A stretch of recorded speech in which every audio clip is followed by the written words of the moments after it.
Okay, मेरा आवाज़ clear है तो हम क्लास स्टार्ट कर रहे हैं। आज का टॉपिक है फ्लाईव्हील। ये जो चैप्टर वो फ्लाईव्हील एंड गवर्नर का चैप्टर है, लेकिन हम पहले फ्लाईव्हील को देखेंगे, उसके बाद हम गवर्नर को देखेंगे। तो फ्लाईव्हील क्या है, तो यहाँ पे कुछ कुछ हम फोटो अपलोड किए हुए हैं, तुम्हारे सामने दिखाई दे रहा है। इस तरह का फोटो कॉमन है, हर लोग यूज देखा होगा, गन्ने का जूस की तरफ एक इस तरह का साइकिल तुमको दिखाई देता है। ओके, ये गियर है, स्क्रू गियर हुआ, 2 गियर के साथ है। एक इस तरह का तुम्हें एक व्हील दिखाई दिया होगा, यही असल फ्लाई व्हील है। ओके, इसका फंक्शन तुम यहाँ पे कोई फंक्शन दिखाई देता नहीं कि इसका फंक्शन क्या, बस एक एक्स्ट्रा सा बड़ा सा गोल चक्का लगा रहता है जो घूमते रहता है। ये तो हुआ इस चीज में। इंजन में भी हमारा इंजन में कहाँ पे दिखाई देता है, तो ये एक बाइक का इंजन हुआ। जब इंजन को खोलोगे तो इंजन को खोलने के बाद तुम्हें इस तरह का पोर्शन दिखाई देगा। तो इसमें भी देखो कि एक चेन है। ओके, और ये जो पार्ट है ये मेरा फ्लाईव्हील हुआ। तो फ्लाईव्हील देखने में कैसा लगता है कि एक तरह का सर्कुलर पार्ट होगा, सर्कुलर सेक्ट होगा। ये होलो भी हो सकता है और मतलब शाफ्ट सॉलिड भी हो सकता है मेरा है। और एक अलग से जहाँ रोटेटिंग पार्ट होता है वहां पे चीज लगा रहता है। ठीक है, तो ये इसका ये पार्ट हो। तो अभी इसे भी देखने के लिए कहाँ पर होता है, कैसा दिखता है, उसके बाद हम आगे बताएंगे कि फ्लाईव्हील क्या फंक्शन होता है, कैसे काम करता है। ओके, अब किताबों में और फ्लाईव्हील जो होता है ये इस तरह से दिखाई देता हमारा है। ये तीसरा तस्वीर जो है तुम्हारे सामने,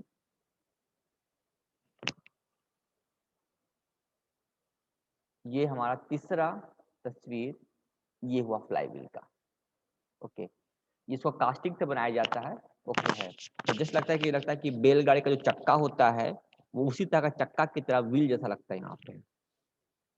यहाँ पे हम लोग शाफ्ट को डालते हैं, ये शाफ्ट का पोर्शन होता है, इसको हब बोलते हैं हम लोग हैं। ओके, ये मेरा फ्लाईव्हील है जहाँ टोटल इसका सेंटर से लेके इसका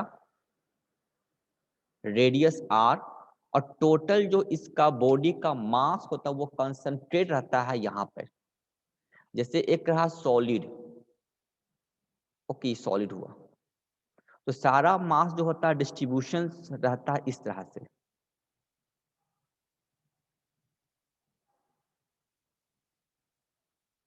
और इस पार्ट में देखो कि इसमें यहाँ कोई मास नहीं, यहाँ कोई मास नहीं, यहाँ कोई मास नहीं, यहाँ कोई मास नहीं, यहाँ कोई मास नहीं। सारा जो फ्लाईव्हील का मास है वो एक सेंटर से एक आर की दूरी पर पूरा का पूरा कंसंट्रेट रहता है। तो ये हमारा हो गया मास, और इसका मास हर जगह पे डिस्ट्रीब्यूट रहता है। तो एक टर्म आता है moment of inertia, I equal to M R square होता है। तो यहाँ पे ये दिखा रहा, आर का मतलब हो गया कि किसी भी पार्टिकुलर पॉइंट से पूरा का मास का डिस्ट्रीब्यूशन। तो इस दोनों में से mass of moment of inertia ज्यादा किसका होगा? जवाब होगा कि इसका ज्यादा होगा मोमेंट ऑफ इनर्शिया। क्यों होगा? क्योंकि क्योंकि हर जो मास का पार्टिकल जो होगा, मेरा पार्टिकल का दूरी जो है वो एक है। अब इसमें मान लेते कोई पार्टिकल यहाँ है तो कोई पार्टिकल यहाँ पर होगा, तो इसका डिस्टेंस तो कुछ कम है, इसका डिस्टेंस ठीक है। कुछ पार्टिकल यहाँ तो इसका डिस्टेंस कुछ है, तो सब पार्टिकल का डिस्टेंस एक जैसा नहीं है।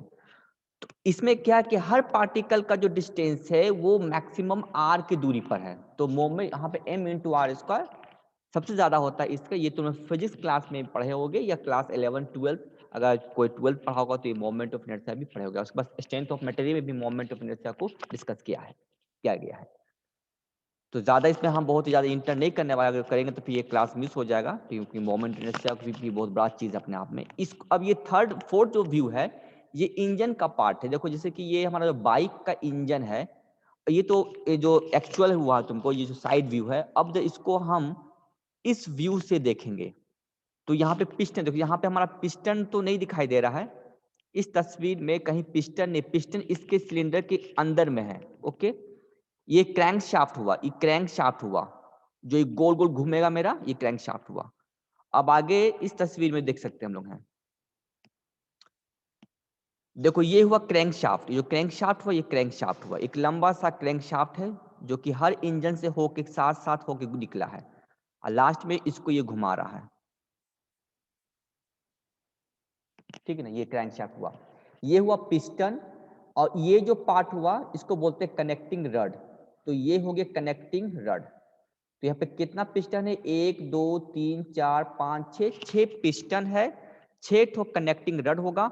और ये जो चीज तुमको दिखाई दे रहा है, ये चीज, ये शाफ्ट हुआ, और कनेक्टिंग रड, और ये पॉइंट देखो ये हुआ, अगर इसको एल मानेंगे, एल मतलब कनेक्टिंग रड का डिस्टेंस लेंथ एल हुआ, और फिर इस सेंटर से लेके इसकी दूरी को बोलेंगे आर। ओके, ये आर हो गया।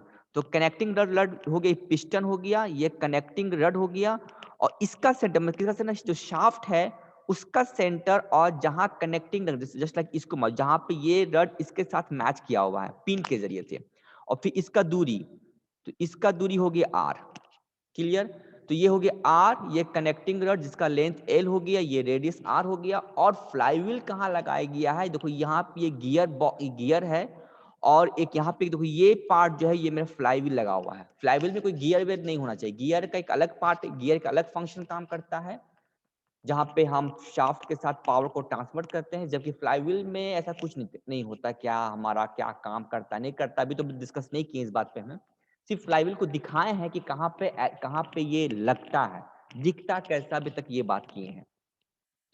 ओके, अभी फ्लाईव्हील का डिफिनेशन, इसका फंक्शन अभी तक नहीं पहुंचे कि कैसे हम करें, लेकिन उसके फंक्शन से पहले, उसका डिफिनेशन को डिफाइन करने से पहले कुछ मैथमेटिकली एक्सप्रेशन का होना बहुत जरूरी है, कि आखिर उस मैथमेटिकली एक्सप्रेशन से जो डिफिनेशन खुद बन के निकल जाएगा। तो मैथमेटिकली एक्सप्रेशन क्या होता है वो दिखाएंगे हम, फिर वहां से हम तुमको जो फ्लाईव्हील का जो मतलब है वो वहां से निकल के आएगा, क्योंकि मैथमेटिकली ये हमें कहता है कि हम फ्लाईव्हील को यूज करना चाहिए या नहीं करना चाहिए, उसका डिजाइन कैसा होना चाहिए, ये चीज को। तो उसके लिए हम लोग नीचे में एक तस्वीर को हम अपलोड किए हैं, ये तस्वीर को, ये जो तस्वीर है वो किसी एक पिस्टन का, एक कनेक्टिंग रड, एक क्रैंकशैफ्ट का हम बनाया है। तो ये जो डायग्राम है जो किताब में बना हुआ, ऐसा डायग्राम बहुत बार तुम लोग को दिखेगा किताब में, ये कोई एक पिस्टन का डायग्राम है। ओके, जैसे ये पिस्टन, तो ये हमारा हुआ पिस्टन।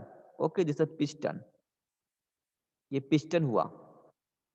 उसके बाद देखोगे एक यहां से एक पॉइंट है जो पिस्टन का, देखो ये जो पिन है, ये पिन है।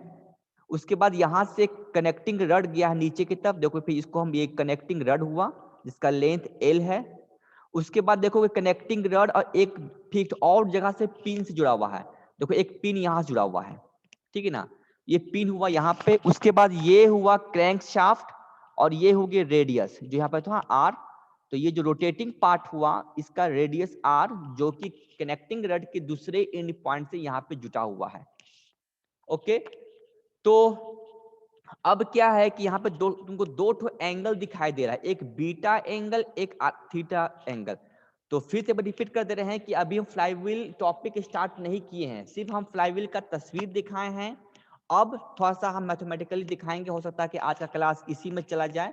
जब तक ये समझ में नहीं आएगा तुमको, फ्लाईव्हील का बेसिक समझ में नहीं आएगा कि फ्लाईव्हील क्यों आया मार्केट में, क्यों इसको हम यूज करते हैं, तो इसलिए आज का क्लास हो सकता है कि मैथमेटिकली एक्सप्रेशन पे ही चला जाए। उसके बाद नेक्स्ट डे हम फ्लाईव्हील को समझाएंगे क्या होता है हमारा, कैसे फंक्शन काम करता है। तो पहले मैथमेटिकल एक्सप्रेशन, उसके बाद हम लोग देखेंगे, टाइम मिला तो हम हो सकता है कि इसको भी आज ले लें हम लोग। अब देखो यहाँ पे दो एंगल है, बीटा और थीटा, अगर दिखाई दे रहा है तो देखो बीटा यहाँ पे किसको बोलते हैं, थीटा क्या, तो बीटा बोलते हैं ये जो पिस्टन हुआ, ये जो कनेक्टिंग रड जुटा हुआ है, तो ये जो सीधा लाइन होगा, ये सीधा लाइन इसके साथ इसका एंगल होगा। तो ये जब मेरा पिस्टन ऐसा बना हुआ है, ये इधर है, तो जब इसका ऐसा जाता है तो ये एंगल बीटा हुआ। ओके, ये एंगल बीटा हुआ। और थीटा का मतलब कि ये जो क्रैंकशाफ्ट है इसके साथ जो बनता है थीटा। ओके, तो इसके साथ जो बनता है, जैसे फॉर एग्जांपल ये चीज, ये हो गया क्रैंकशाफ्ट, तो ये हो गया थीटा। तो इस वर्टिकल लाइन के साथ जो एंगल बना पोजीशन, ये 0 भी हो सकता है, 180 भी हो सकता है। जैसे मान लो कि अब इस तस्वीर को देखो, इस पोजीशन को देखो, इसमें क्या दिख रहा है, इसमें देख रहा है कि कनेक्टिंग रड जस्ट नीचे, बहुत नीचे आ गया है। नीचे का मतलब हो गया कि ये चीज उठ के यहां आ गया है, जब जस्ट लाइक यहाँ पे, तब तो पिस्टन बिल्कुल नीचे। ये पिस्टन जितना नीचे होगा हम ये समझेंगे कि ये जो कनेक्टिंग रड है वो इस पॉइंट पर आ गया है। ओके, जब बिल्कुल नीचे, जब बॉटम, इसको बोलते हैं हम लोग बॉटम डेड सेंटर, इसका नाम है बॉटम, बॉटम सबसे नीचे। तो बीडीसी मतलब हो गया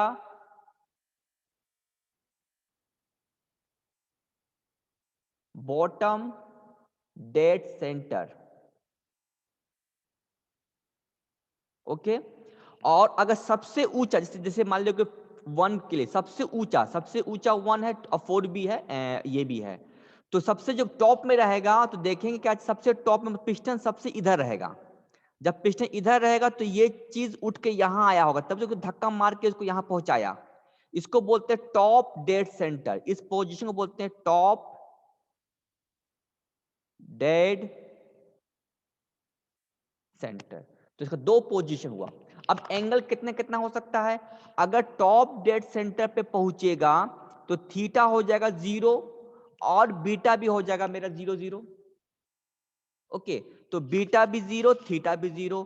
और अगर जब ये यहां पहुंच जाएगा, क्योंकि ये तो मेरा गोली जब यहां पहुंच जाएगा तो थीटा बन जाएगा 90 डिग्री और बीटा कुछ हमारा एंगल रहेगा, ठीक ना। तो थीटा में वेरिएशंस होगा, थीटा शुरू करेगा 0 से लेके, क्योंकि एक चक्कर मारेगा तो थीटा स्टार्ट करेगा 0 से और अंत होगा इसका 360 डिग्री में। ओके, तो ये हमारा एंगल हो गया कि एंगल थीटा और बीटा में वेरिएशंस होगा। इसको मिटा के, ताकि इसको थोड़ा पिक्चर को हम साफ करेंगे।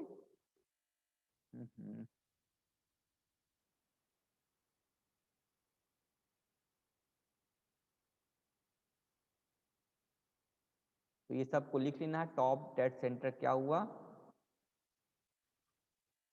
ये बॉटम डेड सेंटर क्या हुआ।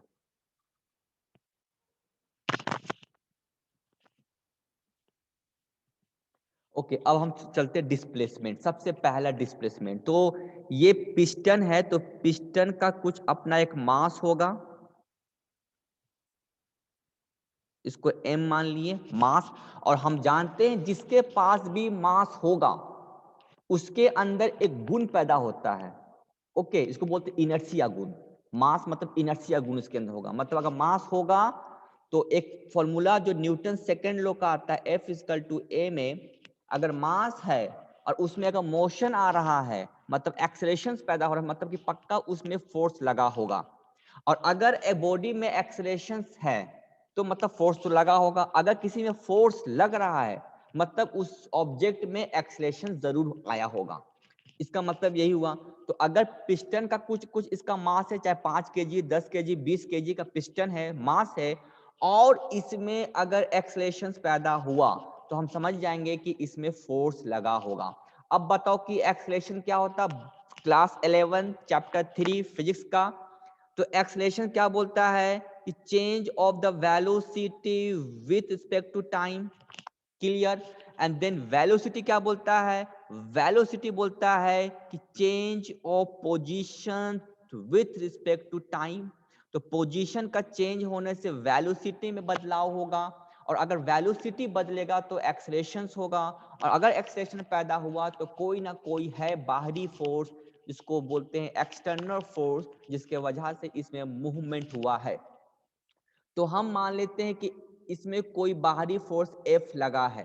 अब बाहरी फोर्स F का मतलब क्या है, इसको समझने के लिए हम बाइक का एग्जांपल लेंगे। बाइक, टू व्हीलर बाइक, हम जब पेट्रोल डालते हैं तो जब पेट्रोल डालते हैं तो पेट्रोल जलता है, ब्लास्ट होगा, और वो ब्लास्ट से जो एनर्जी पैदा होगा तो वर्क डन करेगा, मतलब फोर्स क्रिएट, फोर्स उसके ऊपर लगाएगा। तो ये जो F हो गया ये मान लेते हैं बाहरी फोर्स। बाहरी फोर्स मतलब पेट्रोल के जलने से। हम एग्जांपल ले रहे हैं बाइक का। ओके, ये कुछ भी हो सकता है, मैनुअली भी हो सकता है, हम हाथ से भी दे सकते हैं, लेकिन मैनुअली तो अब नहीं देते हैं, फिर बाइक है तो पेट्रोल तेल से चलता हमारा है। तो एनीवे, तो ये फोर्स लगा तो क्या इसमें एक्सेलरेशन, मास है तो क्या एक्सेलरेशन पैदा होगा। तो देखते हैं, जैसे इस मान लेते हैं कि पोजीशन चेंज हुआ, तो बी एक्स का मतलब पोजीशन चेंज हुआ इस ऑब्जेक्ट का। ऑब्जेक्ट का क्या हुआ, पोजीशन चेंज हुआ। तो जब पोजीशन चेंज हुआ तो इसका पोजीशन का कितना वैल्यू होगा। तो इसको जब ये चीज पिस्टन इनिशियल पॉइंट पे यहां था पिस्टन, और जब ये पिस्टन घूम के यहां पोजीशन पे आ गया तो एक्स डिस्प्लेसमेंट है, तो उतना ही देखो इसका कैलकुलेशन कैसे निकाल सकते हैं, यहां से लेके यहां तक है तो एक्स का डिस्प्लेसमेंट हम बहुत शॉर्ट तरीका से निकाल रहे हैं, किताब में थोड़ा सा बड़ा दिया हुआ, तो शॉर्ट तरीका, क्योंकि हम फ्लाईव्हील को डिस्कस करना है, तो सीधे हम डायरेक्ट हम उस पॉइंट तक पहुंचने के लिए हम जो रास्ता अपना रहे हैं थोड़ा शॉर्ट तरीका से अपना रहे हैं, लेकिन समझते हुए चलना है, ठीक है ना, शॉर्ट में भी कंसेप्ट क्लियर होना चाहिए। तो यहाँ का जो डिस्प्लेसमेंट एक्स होगा वही डिस्प्लेसमेंट समझो कि ये यहाँ से लेके यहाँ तक का होगा, डिस्प्लेसमेंट हो सकता मेरा है, तो इसका डिस्प्लेसमेंट मेरा कितना निकलेगा, जो डिस्प्लेसमेंट यहाँ से यहाँ तक होगा वही डिस्प्लेसमेंट यहाँ पे भी होगा, तो ये कैसे निकलेगा, तो यहाँ पे ए जीरो, मतलब ये पॉइंट हो गया, जीरो से लेके ए में से हम लोग अगर घटा देंगे, यहाँ पे एम पॉइंट है तो एम जीरो, तो मैं निकल जाएगा एक्स का डिस्प्लेसमेंट, मतलब ये जो एक्स है तो टोटल में से इतना घटा देंगे तो मेरा निकल जाएगा एक्स डिस्प्लेसमेंट। तो अब ओ ए क्या है, O is the radius of the crank, तो ये रेडियस आर हो गया। अच्छा एम ओ कैसे निकलेगा मेरा, एम ओ कैसे निकलेगा, तो ये निकालने के लिए बेसिक ट्रिग्नोमेट्रिक फॉर्मूला यहाँ पे यूज करोगे, तो ए एम ओ एक ट्रायंगल 90 डिग्री ट्रायंगल बन रहा है, तो हम क्या यूज करेंगे बेस निकालने के लिए कॉस थीटा, तो हम यहाँ पे यूज किए आर कॉस थीटा। भी कैसे आया ये सब तो तुम लोग को बेसिक जानना जरूरी है कि कैसे आया कैसे, तो सीधे ट्रिग्नोमेट्रिक हम यूज किए कॉस थीटा के हेल्प से, तो ये हमारा निकल गया बेस। फाइनली हमारा जो डिस्प्लेसमेंट हुआ वो निकल गया आर कॉमन ले लेंगे 1 माइनस कॉस थीटा। अब जहां कॉस थीटा साइन थीटा आ जाता है तो ये किस इक्वेशन को शो करता है, चलो हम बता देते हैं एग्जांपल के, जैसे y is equal to mx लेते हैं, ये किस चीज का इक्वेशन है, ये इक्वेशन ऑफ स्ट्रेट लाइन है।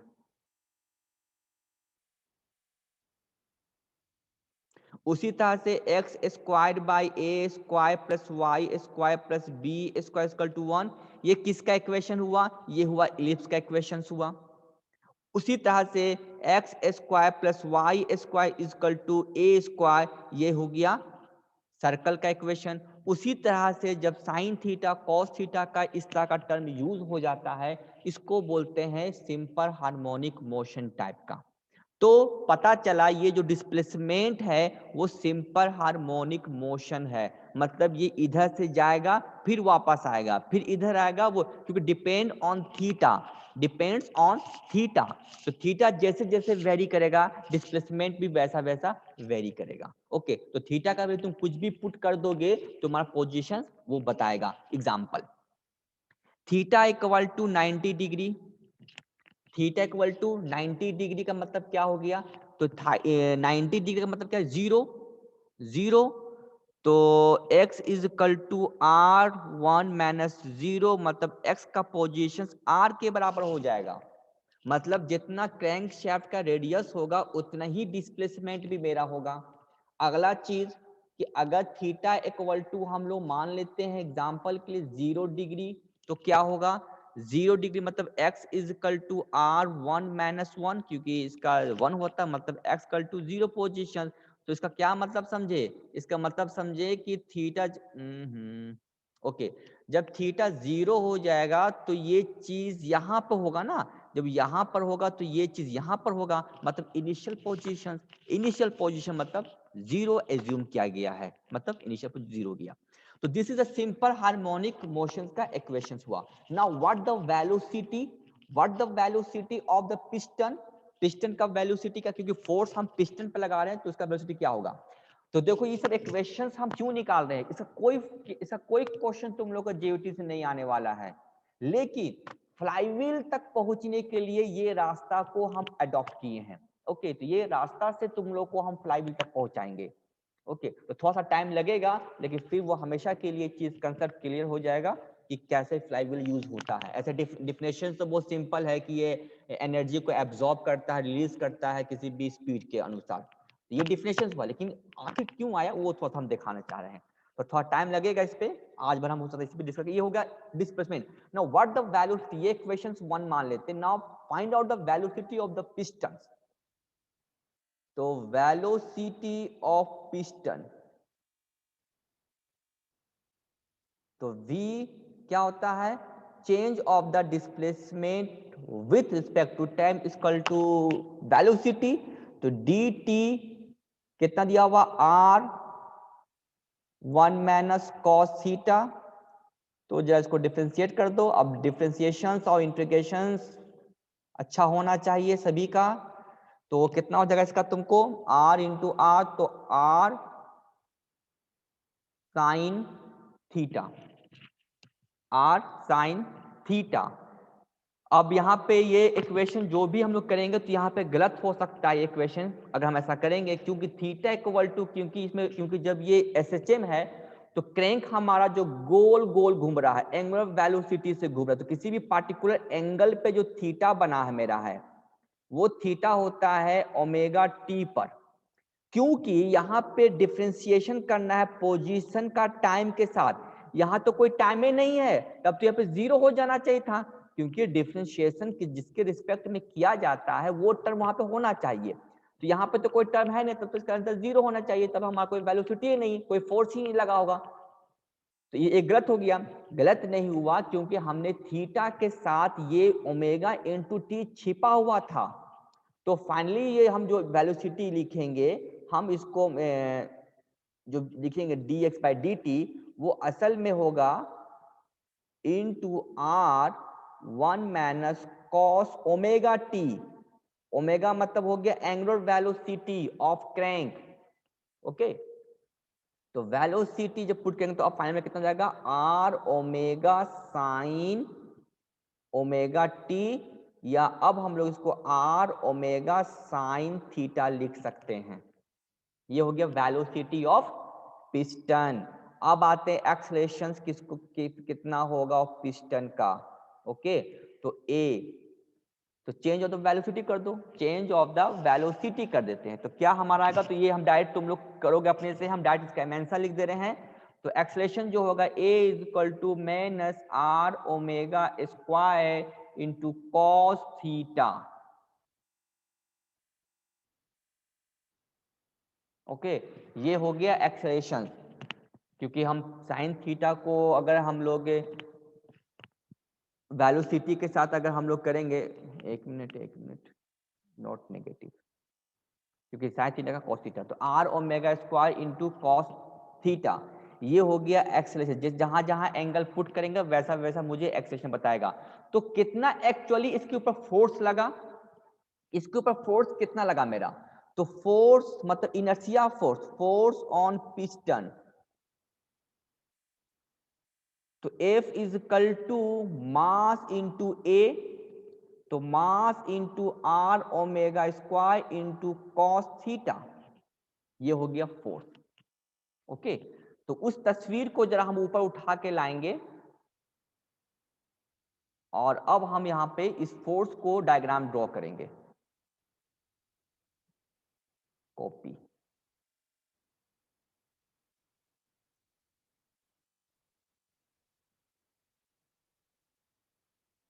तो नाउ अब क्योंकि वेलोसिटी एक्सेलरेशन अब फोर्स आ गया, तो अब यहां पे जो फोर्स लगा वो ये वैल्यू लगा, तो ये हो गया F।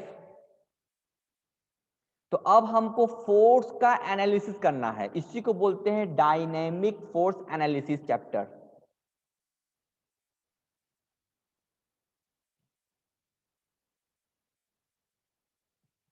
फोर्स डायनेमिक एनालिसिस मतलब हर लिंक, क्योंकि लिंक है स्लाइडर क्रैंक मैकेनिज्म हुआ, तो हर लिंक का मुझे अब फोर्स के साथ हमें देखना पड़ेगा कौन कौन सा लिंक कहां कहां फोर्स लग रहा है। तो यहां पे एफ निकल गया, तो अब हम लोग इसको तो शॉर्ट तरीका से बनाएंगे।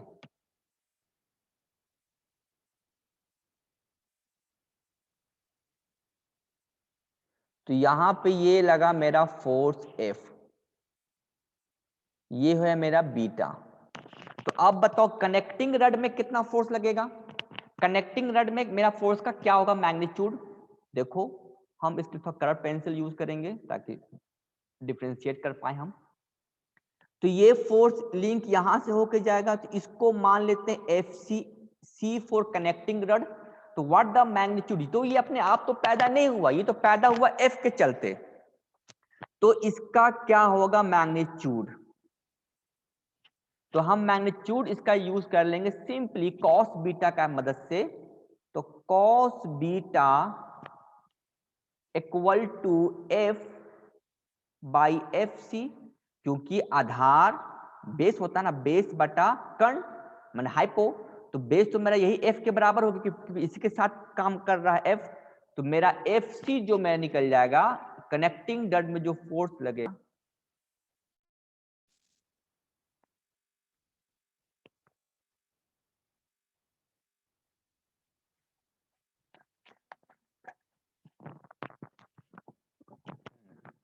तो एफ सी जो होगा वो होगा कॉस बीटा बाई एफ, यही फोर्स लगेगा कनेक्टिंग रड में। ओके, अब जब कनेक्टिंग रड में मेरा फोर्स चलाएगा यहाँ पे, तो जब ये cos beta force connecting rod में लगा तो ये ऊपर की तरफ फोर्स क्या लगेगा, तो ये हो गया दिख नहीं रहा नॉर्मल फोर्स, तो नॉर्मल फोर्स लग जाएगा मेरा क्या, एफ सी साइन बीटा। यही फोर्स क्या करेगा,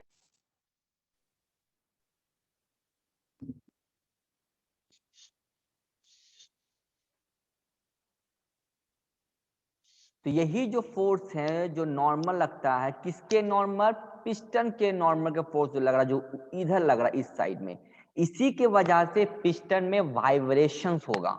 जो पिस्टन जो वाइब्रेट करता है तो यही फोर्स जो एफ सी साइन बीटा जो कि नॉर्मल की तरफ फोर्स काम करेगा, जिसकी वजह से कनेक्टिंग रड में हमारा vibration as well as piston में भी हमारा वाइब्रेशन क्रिएट होता है। ओके, तो ये सारा इक्वेशन से हमारा क्या क्या पता चला, कहां कहां पे फोर्स लग रहा, वो मेरा ये फोर्स हो गया। अब अगला सबसे इंपॉर्टेंट जो अब हम धीरे धीरे जो मेरा मेन टारगेट है वहां तक पहुंच रहे हैं। तो इस तस्वीर में कनेक्टिंग रड तक तो फोर्स हम पहुंच गए। ओके, अब ये जो फोर्स अभी जो पढ़ाए वो समझ में नहीं आए।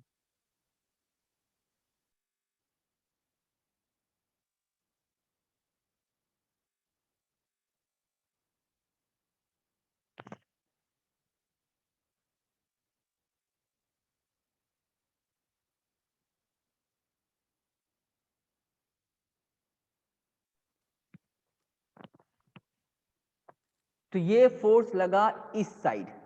ओके, जो एफ सी है वो इधर सीधा गया, और अब एक फोर्स जो इसको घुमाएगा, इसको जो घुमाएगा क्रैंकशाफ्ट को, कौन घुमाएगा, क्योंकि हम लोग जानते हैं कि कनेक्टिंग कोई भी शाफ्ट को या रोटेटिंग पार्ट को घुमाने वाला फोर्स का क्या नाम है, टॉर्क। तो ये हो गया एग्जांपल, यहां पे एग्जांपल ले रहे हैं, 0 इसका डिस्टेंस r,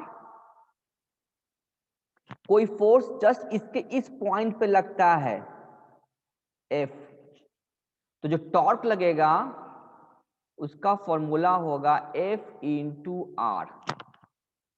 तो कौन सा फोर्स जो इसके सर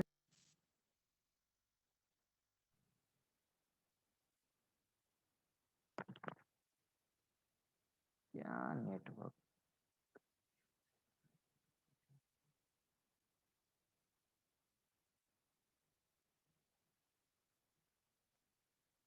तो F इंटू आर, तो F कहां पर होना चाहिए, tangent, remember F should be tangent.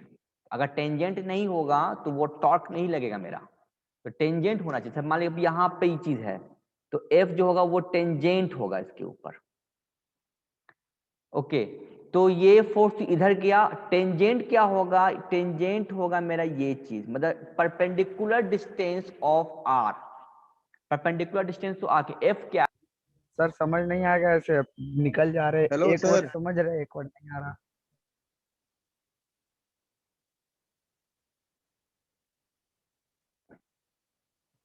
तो एफ परपेंडिकुलर होना चाहिए आर का, तो ये जो एफ सीधे निकल रहा है ये आर के परपेंडिकुलर नहीं है, कोई एक फोर्स है यहां पे लगेगा जो कि इस आर के परपेंडिकुलर होगा। Hello sir. ठीक है ना, तो ये एफ का मैग्नीट्यूड क्या होगा, तो इस मैग्नीट्यूड को हम लोग एफ टी बोल दिए।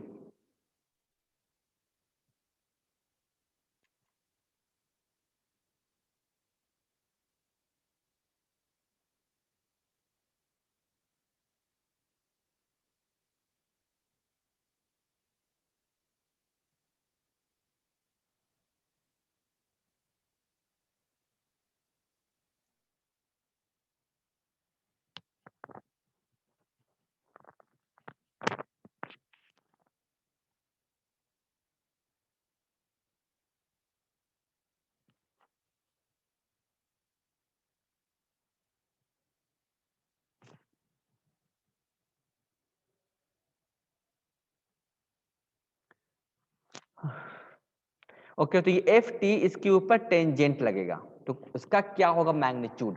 तो ये जो फोर्स गया वो तो मेरा एफ सी गया, एफ सी सीधे यहां से एफ सी क्रॉस होके गया। तो ये एफ टी कैसे निकलेगा, क्योंकि यही जो क्या होगा इसी को टॉर्क करके घुमाएगा। तो ये जो टॉर्क इसके ऊपर लगेगा, टॉर्क ऑन द क्रैंक,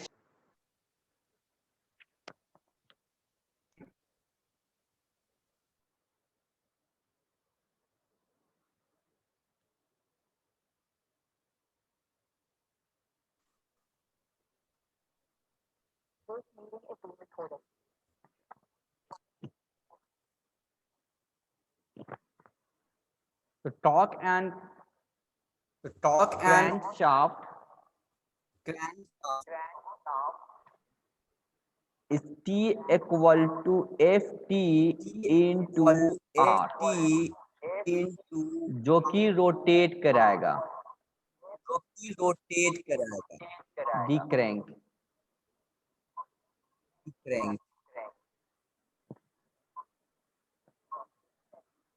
अब Ft का मैग्नीट्यूड कैसे निकलेगा,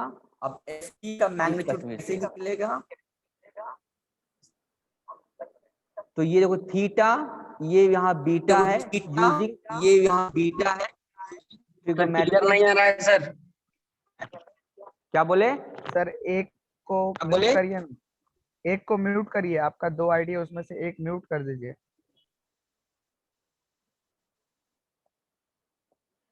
सर बीच बीच में आप सर लीव हो जा रहे हैं बार बार, तो कुछ समझ में भी नहीं आ रहा लीव है। नहीं हो पा रहे, वो नेटवर्क चल जा रहा है मेरा यहाँ का, इसीलिए सौरभ। सर तो बीच में उठ जा रहा है ना सर। वो तो हम जान नहीं, तो प्रॉब्लम है, तो अब क्या मतलब कि अब क्या कर सकते हैं, मेरे पास तो सब कुछ रास्ता नहीं है। ये नेटवर्क के मतलब कि बहुत यहाँ का वीक नेटवर्क है।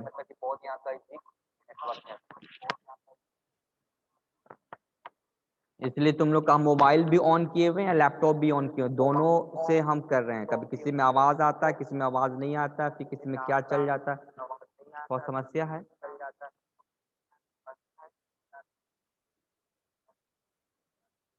ओके, तो अब थोड़ा सा हम इस पे निकालेंगे एफ टी, तो इसको थोड़ा मिटा देते हैं। आपका आवाज सही से नहीं आ रहा है सर, किसी के पास नहीं जा रहा सही से।